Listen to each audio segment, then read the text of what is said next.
আজকে আমি করছি চুষির পায়েস। এই চুষিটা আমি কেটেছি, সুজিটা কড়াইয়ের মধ্যে গরম জল দিয়ে একটু উনুনের উপর বসিয়ে কড়াইটা একটু আটার মতন মেখে নিয়েছি, তারপরে হাতে চুষিটা কেটে নিয়েছি।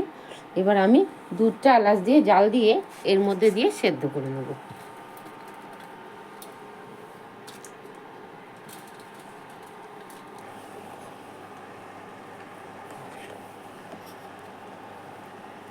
এটা আমি নেড়ে, এই যে হয়ে গেছে। এবার আমি একটুখানি এতে দিয়ে দেবো আমুল দুধ, দিয়ে একটুখানি গাঢ় করার জন্য দুধের মধ্যে গুলেছি সেইটা দিয়ে দেবো।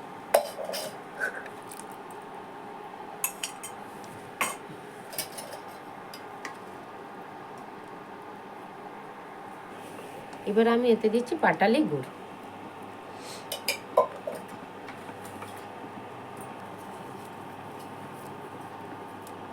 পাটালি গুড়টা দিয়ে এবার আস্তে আস্তে আমি ফুটিয়ে নেব।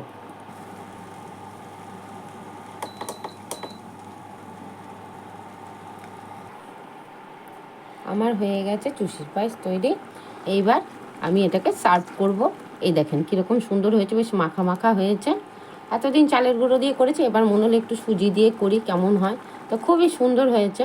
এবার আমি এটাকে একটু ঠান্ডা হলে সবাইকে খেতে দেব।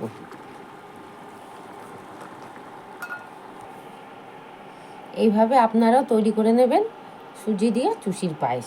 একটা দিন একটু আগে করে রাখবেন, তাহলে পরে আর একদম দেখেন তাজা হয়ে রয়েছে, কোনো গলেনি। আর আমার চ্যানেল লাইক করবেন, সাবস্ক্রাইব করে দেবেন, কমেন্ট করবেন কেমন লাগলো। ধন্যবাদ।